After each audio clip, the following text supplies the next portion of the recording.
여러분 안녕하십니까? 광주 MBC 뉴스투데이입니다. 먼저 오늘의 주요 뉴스입니다. 제36주년 5.18 광주 민주화운동 기념식이 임을 위한 행진곡 재창 논란 속에 오늘 국립 5.18 민주묘지에서 거행됩니다. 올해 5.18에는 더불어민주당과 국민의당, 정의당 등 야권의 정치인들이 사실상 총집결했습니다. 광주 출신의 소설가 한강 씨가 권위 있는 문학상인 맨부커상을 수상했습니다. 한 씨는 80년 5월 광주의 이야기를 그린 소설 소년이 온다도 썼습니다. 5.18의 진실을 알리기 위해 자신을 희생했던 무명 열사들을 생각하는 기획보도. 오늘은 부산 출신의 노동자 김종태 씨의 삶을 조명합니다. 5.18 민주화운동 기념식이 잠시 뒤 국립 5.18 민주묘지에서 거행됩니다. 현장에 김인정 기자가 나가 있습니다. 김 기자, 최근에 기념식이 해마다 파행을 겪고 있는데 올해는 어떻게 치러집니까? 네, 올해는 그나마 반쪽짜리 기념식은 면할 전망입니다. 지난해까지 행사에 불참했던 5.18 유가족들과 부상자들은 올해는 일단 기념식에 참석하기로 했습니다. 잘 아시다시피 임을 위한 행진곡의 재창이 허용될 것처럼 보였다가 끝내 불허가 된 상황인데요. 5.18 단체들은 그동안 보훈처가 가짜 유가족과 알바 합창단 등을 동원해 5.18 기념식을 희화화했다며 이 같은 사태를 막기 위해 올해 기념식에는 참석하겠다고 밝혔습니다. 또 어떤 식으로든 재창 거부에 대한 항의의 뜻을 표시하기로 해 올해 기념식도 어느 정도의 파행은 불가피할 것으로 보입니다. 5.18 행사위원회에 포함된 시민사회 단체들은 오늘 행사에 불참하기로 했고 광주시의회 의원들은 묘지 정문에서 침묵 시위를 벌이기로 했습니다. 네, 여러 가지 형태의 항의 움직임이 예상이 되는데 오늘 기념식은 어떤 식으로 치러지는 건가요? 네, 현재 이곳 국립 5.18 민주묘지에서는 준비가 한창인데요. 오늘 기념식에는 황교안 국무총리와 박순춘 보훈처장 등 정부 관계자를 비롯해 여야 대표 등 정치인들이 대거 참석합니다. 박근혜 대통령은 올해로 3년 연속 5.18 기념식에 불참합니다. 야당에서는 20대 총선 당선자들이 거의 대부분 참석할 것으로 보입니다. 더불어민주당과 국민의당, 정의당은 당 대표와 원내대표를 비롯해 당선자 전원이 참석하기로 했습니다. 새누리당에서는 정진석 원내대표가 참석할 예정입니다. 기념식은 헌화 분향과 경과보고, 국무총리의 기념사 순으로 진행되는데 특히 마지막 순서에 이목이 집중될 것으로 보입니다. 임을 위한 행진곡을 합창하는 공연인데요. 참석자들이 노래를 함께 부르는 모습을 연출할 것으로 보여 현 정부의 불통을 상징적으로 보여줄 것으로 예상됩니다. 지난해에는 참석자들이 노래를 따라 부르는 가운데 최경환 국무총리 직무대행과 박순춘 보훈처장만 입을 다물고 있는 모습이 대조적으로 비춰지기도 했습니다. 지금까지 국립 5.18 민주묘지에서 MBC 뉴스 김인정입니다. 제36주년을 맞은 5.18 민중항쟁을 하루 앞둔 어제 광주 금남로 거리에서는 전야제가 펼쳐졌습니다. 80년 당시 가족을 잃은 유가족과 백남기 농민 가족 등 국가 권력에 희생당한 피해자들이 시민과 연대해서 서로를 치유하는 장이었습니다. 송정근 기자입니다. 임을 위한 행진곡을 부르며 옛 도청 앞 금남로 거리에 들어서는 5월 가족들. 그 뒤를 이어 백남기 농민이 살아 돌아오기를 바라는 가족과 세월호 특별법 개정을 요구하는 4.16 세월호 가족들이 순차적으로 전야제 장소에 들어섭니다. 80년 당시를 증언하고 5.18을 왜곡하고 있는 일부 세력을 질타하는 5월 가족의 목소리로 전야제는 시작됐습니다. 내 아들 폭도 누명을 벗기려면 내가 집에 있어서는 안 되겠다 하는 생각으로 80년부터서 오늘까지 투쟁을 하고 나왔습니다. 5월 광주, 기억을 잇다 평화를 품다라는 주제로 진행된 이번 전야제는 여전히 고통받고 아파하는 이들과 함께 희망을 외쳤습니다. 1년 가까이 고공농성을 벌이고 있는 노동자들을 전화로 연결해 용기를 북돋았고 아직 국가폭력으로 일어나지 못하고 있는 백남기 농민건과 관련해 진상규명을 요구했습니다. 이를 살려주라! 이번 전야제는 5월 가족과 국가 권력에 희생당한 이들의 가족들이 참여해 5월 광주 정신에 대해 이야기했습니다. 민주주의의 회복을 원하는 시민들의 참여까지 더해져 5.18 민중항쟁 전야제는 36년 전 그날처럼 시민들의 뜨거운 함성으로 가득 찼습니다.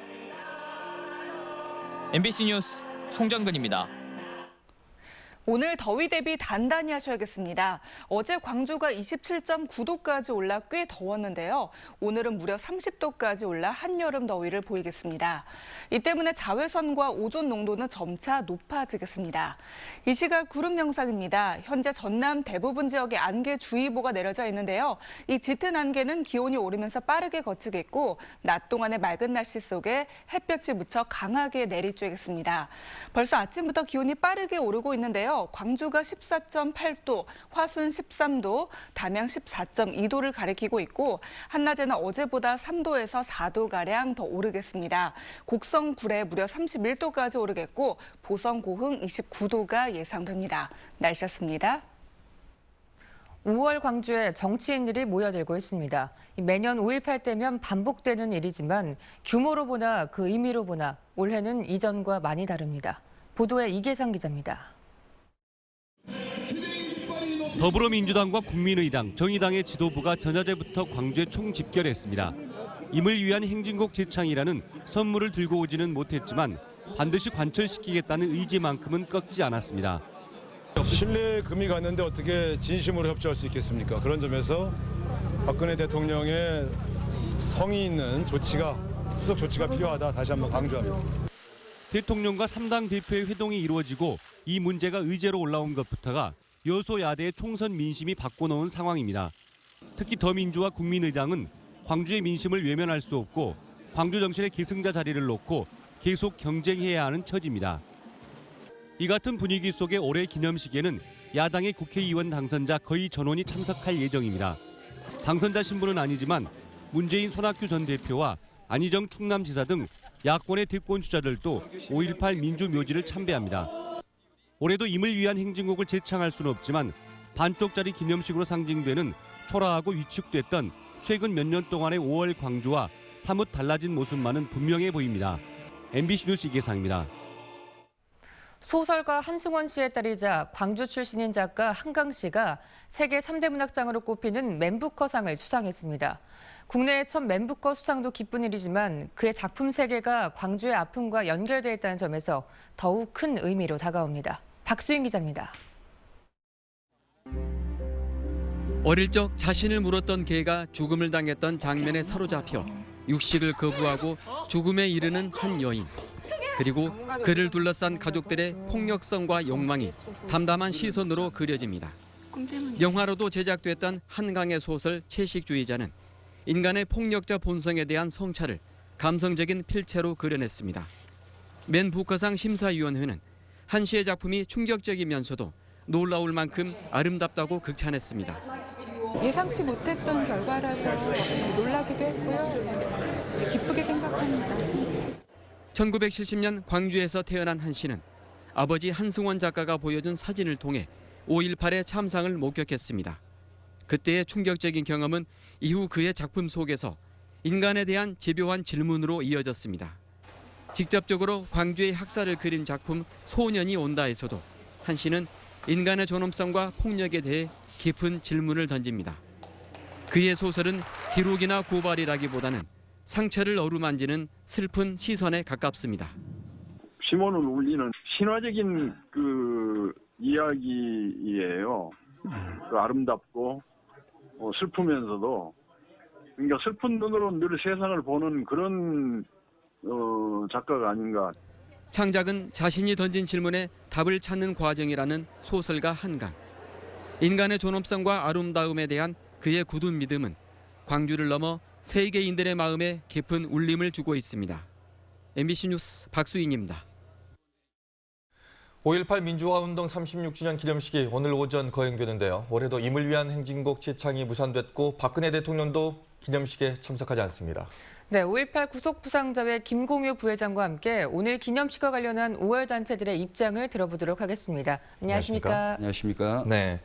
자, 광주의 그 시민단체들은 오늘 참여하지 않는 걸로 지금 돼 있는데 5월 관련 단체들은 어떻게 하기로 하셨습니까? 예, 저희 5월 단체들은 참석하기로 결정하였습니다.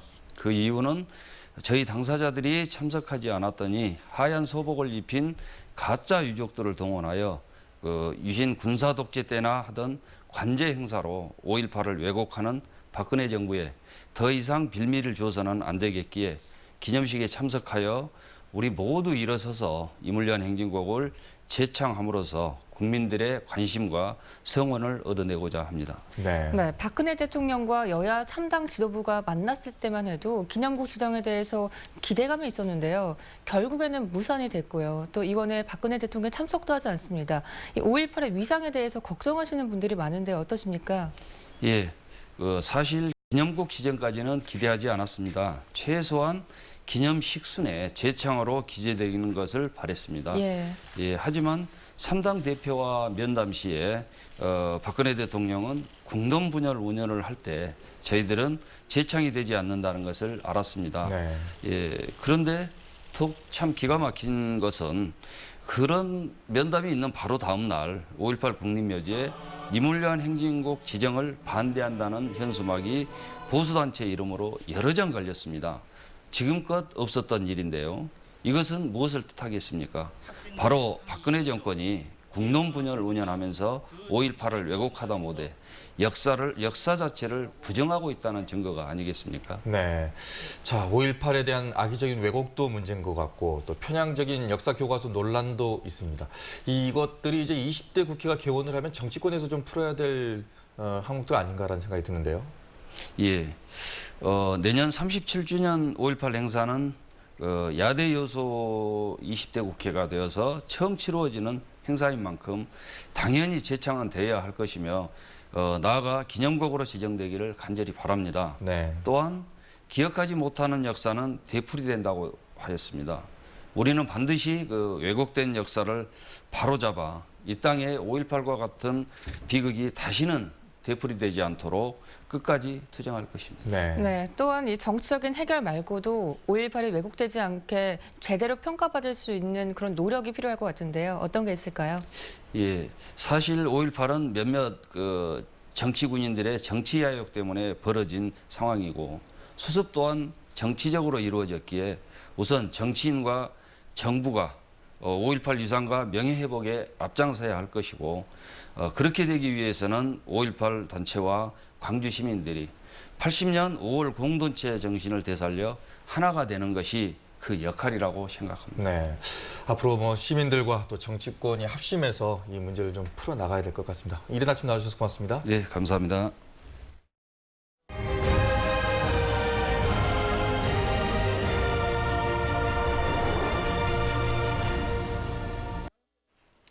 5.18 항쟁이 한국 역사에서 민주주의의 등대와 같은 자리를 맡게 된 데는 5.18이 끝난 이후에 이어진 수많은 이들의 희생이 있었기 때문입니다. 광주 MBC는 그 희생의 의미를 생각해보는 기획을 마련했습니다. 오늘은 부산 출신의 노동자로 광주 시민들의 넋을 위로하며 삶을 마감한 고 김종태 씨의 죽음을 생각해봅니다. 김초롱 기자입니다. 5.18이 끝난 지 열흘도 채 지나지 않았던 1980년 6월 초 경기도 성남시의 한 교회에서 광주를 탈출한 이들의 증언을 듣는 자리가 계엄당국의 눈을 피해 몰래 마련됐습니다. 그 자리에 있었던 부산 출신의 노동자 김종태 씨는 우리나라 군인들이 자국민을 총으로 쏴 죽였다는 사실이 도무지 믿기지가 않았습니다.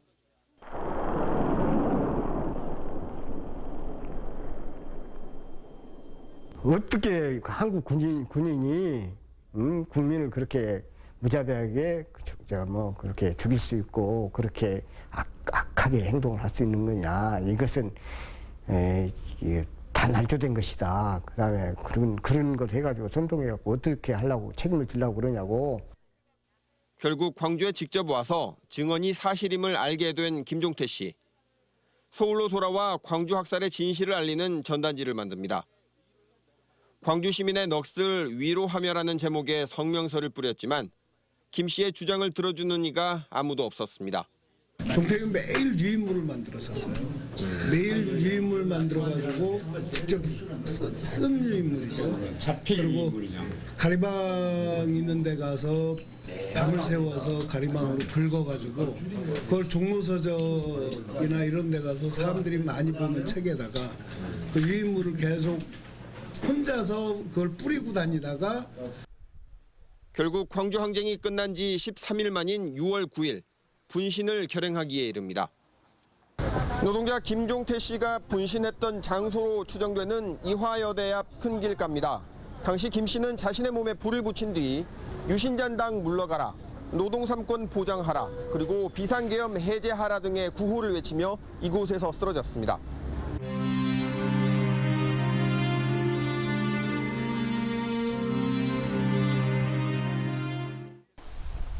무모한 것처럼 보였던 그의 죽음은 그러나 광주 학살과 광주 시민들의 뜻을 알리는 기폭제가 됐습니다.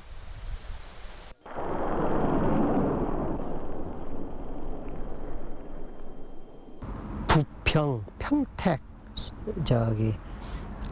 안산, 인천 노동자들이 왔습니다. 노동자들이 많이 와서 추모에 참석했고 성남 시민들이 왔고 교회 쪽에서 오고 해서 주민교회가 그냥 발 디딜 자리가 없을 정도로 넘치게 와서 추모회를 했고요. 노동자로 일하며 야학을 통해 사회를 바꾸고 싶어 했던 김종태 씨. 내 작은 몸뚱이를 불질러 광주 시민과 학생들의 의로운 넋을 위로해드리고 싶다던 청년의 인생은 22회로 끝나고 말았지만 자신의 몸을 태워서라도 광주의 진실을 알리고자 했던 뜻은 36년 넘게 이어지고 있습니다. MBC 뉴스 김철원입니다. 5.18 광주 민주화운동, 젊은 세대에게는 어렵게 느껴지기도 하는데요. 딱딱하고 어려운 역사적 사실이 쉽고 재미있는 보드게임으로 재탄생했습니다. 이미지 뉴스 리포터입니다. 아이들의 밝은 목소리가 교실을 가득 채웁니다. 주사위를 던져 말이 가는 곳은 5.18 사적지들. 한 디자인 회사가 5.18을 쉽게 알리기 위해 기획한 보드게임입니다. 게임판에는 중요 사적지 28곳이 실제 위치가 반영되어 그려져 있고 사적지에 도착하면 얻게 되는 이 시민 카드에는 주먹밥이나 민주시민처럼 5.18 관련 중요 키워드가 담겨 있습니다. 지정된 사적지에 들렀다가 결승점인 옛 전남도청에 먼저 도착하면 승리하는 게임. 아이들은 5.18에 대해 좀 더 알게 됐습니다. 재밌었고 더 많은 역사를 알 수 있어서 좋았고 동생하고도 해서 동생한테 역사를 알려주고 싶어요. 이거 보드게임 하면서 우리가 어제 5월 역사기에 간 것보다 훨씬 많은 유적지가 있다는 것을 알게 되었어요. 보드게임을 만든 회사는 평소 5.18 관련 프로젝트들에 참여하면서 내용을 좀 더 쉽게 전할 수는 없을까 고민하게 됐습니다. 재미와 교육적 가치를 모두 잡기 위해 6개월간 시제품을 들고 다니며 보완했습니다. 초등학교 4학년을 상대로 저희가 모의 테스트를 했었는데 이 학생들이 즐거워하는 모습과 조금 힘들어하는 모습 이런 부분에서 저희가 조금 수정을 거쳐가면서 딱딱하고 어려운 역사적 사실이 쉽고 재밌는 보드게임으로 재탄생하면서 다음 세대들도 5.18 민주정신을 쉽게 배우는 계기가 되고 있습니다. MBC 뉴스 이미지입니다. 해남의 일본군 위안부 피해자인 공정엽 할머니가 어제 오후 향년 96세를 일기로 별세했습니다. 공정엽 할머니는 16살이던 1935년 일본군 위안소로 끌려가 8년여 동안 고초를 겪다 1945년 귀국해 해남에서 지내왔습니다. 공 할머니가 별세하면서 정부에 등록된 위안부 피해자 238명 가운데 생존자는 43명으로 줄었습니다. 광주 풍영정선에서 그제 오후부터 붕어와 잉어 등 물고기 300여 마리가 떼죽음했습니다. 광주 광산구는 죽은 물고기가 강 상류에서 떠내려온 것으로 보이지만 정확한 폐사 원인을 밝히기 위해 국가수에 조사를 의뢰했다고 밝혔고 광주시 보건환경연구원은 수질 검사에 착수했습니다.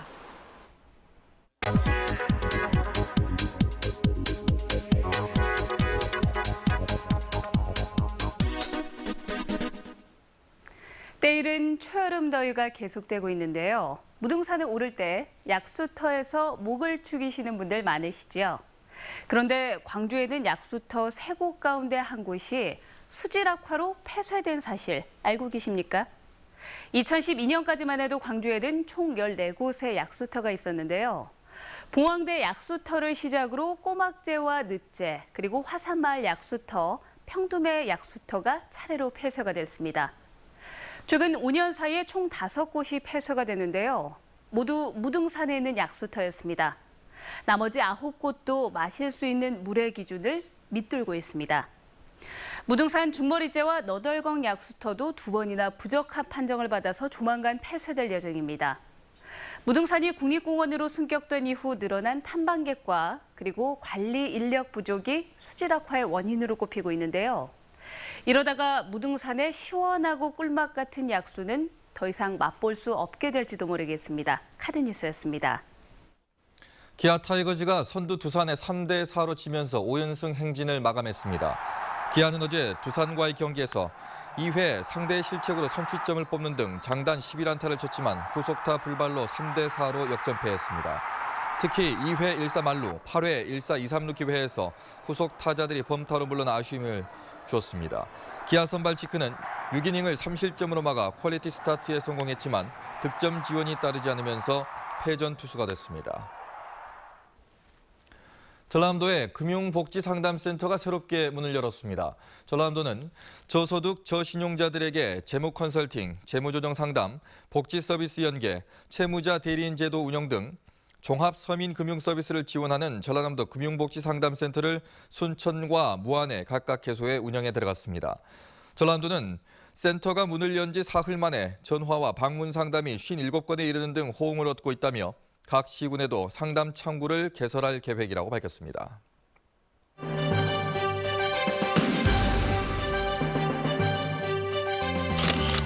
광주은행이 대한 적십자사 광주자원봉사센터에서 보려인 마을 주민들에게 생필품을 넣은 행복꾸러미를 나눠줬습니다. 광주 서구가 청렴한 서구 만들기를 위해 자전거 릴레이 캠페인을 열었습니다. 보성군 산림조합과 비둘기회가 지역 우수 인재 육성을 위해 보성군 장학재단에 장학금을 전달했습니다. 구례군이 서울 인사동에서 대표 농특산품인 산수유와 쑥부쟁이를 알리는 행사를 열었습니다.